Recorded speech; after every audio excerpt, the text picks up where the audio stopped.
Imagine a world where you stop aging at 25, but there is a massive catch.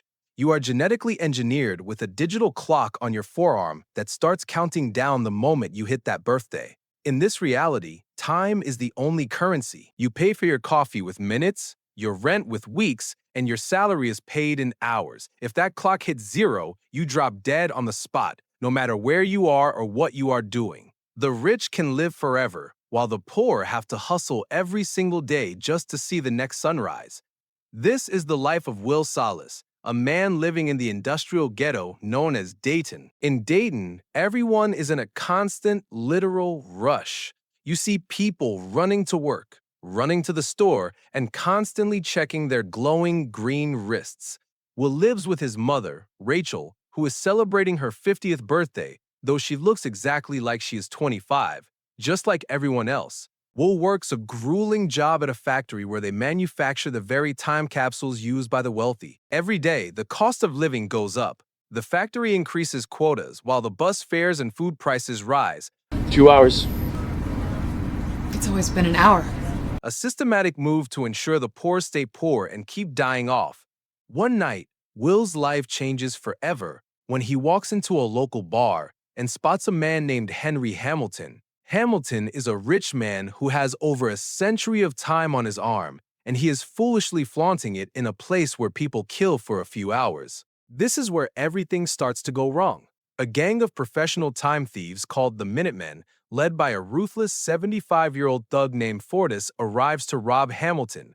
Will decides to help the stranger and leads him through back alleys to an abandoned warehouse to hide. While they wait for the morning, Hamilton reveals a truth that Will never suspected. He tells Will that there is actually plenty of time for everyone to live long lives, but the people in charge hoard it all to keep the prices high and the population under control. Hamilton is exhausted by his immortality and doesn't want to live in such a cruel system anymore. While Will is asleep, Hamilton transfers 116 years to Will's arm, leaving himself only 5 minutes. He sits on the edge of a bridge and waits for his time to run out. Will wakes up and sees a message written on the dusty window. "Don't waste my time." He rushes to the bridge, but he only arrives in time to see Hamilton's body fall. Now, Will is a man with a century on his arm in a neighborhood where that makes him a target for both criminals and the police. Will's first priority is his mother. He heads out to meet her at the bus stop, unaware that the fare has just been raised again. Rachel, who only had 90 minutes left, is denied entry to the bus because she is short by a few seconds. She is forced to run miles across the city to get home. Will is running toward her from the other direction, his pockets full of time, but the distance is too great. They see each other across a long stretch of road and sprint with everything they have. As they are about to reach each other, Rachel's clock hits zero. She collapses into Will's arms and dies instantly. From this moment on, nothing is the same. Will is no longer just a victim of the system, he is an enemy of it. He gives some time to his friend Burrell and then he buys his way out of Dayton. He crosses several time zones, which are massive guarded walls that charge years of life just to pass through. He eventually reaches New Greenwich, the zone of the ultra-wealthy. Everything here is the opposite of Dayton. People walk slowly and they never run.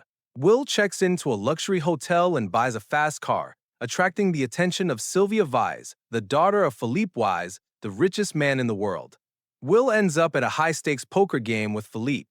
During the game, Will plays recklessly, even betting his entire life on a single hand. He wins over 1,000 years from Philippe, cementing his place in the high society of New Greenwich. However, his sudden appearance has alerted the timekeepers, a specialized police force that maintains the order of time distribution. The lead timekeeper, Raymond Leon, tracks Will to a massive party at the Weiss mansion. He confronts Will and, without any trial, confiscates all but 2 hours of his time. What Leon doesn't realize yet is how costly this decision will be. Will refuses to go quietly. He grabs a gun, takes Sylvia Wise hostage, and uses her as a shield to escape the mansion. They lead the timekeepers on a high-speed chase that ends in a crash back in the ruins of Dayton. While they are unconscious from the crash, the Minutemen arrive. Fortis and his gang steal most of the time from both Will and Sylvia, leaving them with only minutes left on their clocks.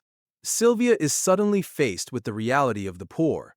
She has to sell her expensive jewelry just to buy a few hours of life. She and Will hide out in Dayton, and Will calls Philippe Weiss to demand a ransom of 1,000 years to be given to the people of the ghetto in exchange for Sylvia's return. Philippe, however, values the economic stability of the world more than his daughter. He refuses to pay. Sylvia realizes that her father views her as a disposable asset, and she decides to join Will's cause. They start small, robbing one of Philippe's own time banks and distributing the time capsules to the people in the street. The authorities brand them as common criminals, but to the people of Dayton, they are heroes. They continue their spree, robbing bank after bank. Sylvia even shoots a timekeeper to save Will, fully committing to her new life as an outlaw.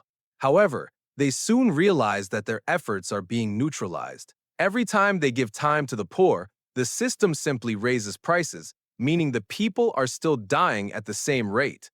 Will realizes they need to do something much bigger. They decide to hit the main vault of the Vice headquarters in New Greenwich, the place where all the world's extra time is stored. They use a massive truck to smash through the front of the building and fight their way into the inner sanctum. They manage to corner Philippe Wise in his private office and force him to open a high-security vault that contains a single capsule holding 1,000,000 years. With this much time, they can actually crash the entire system.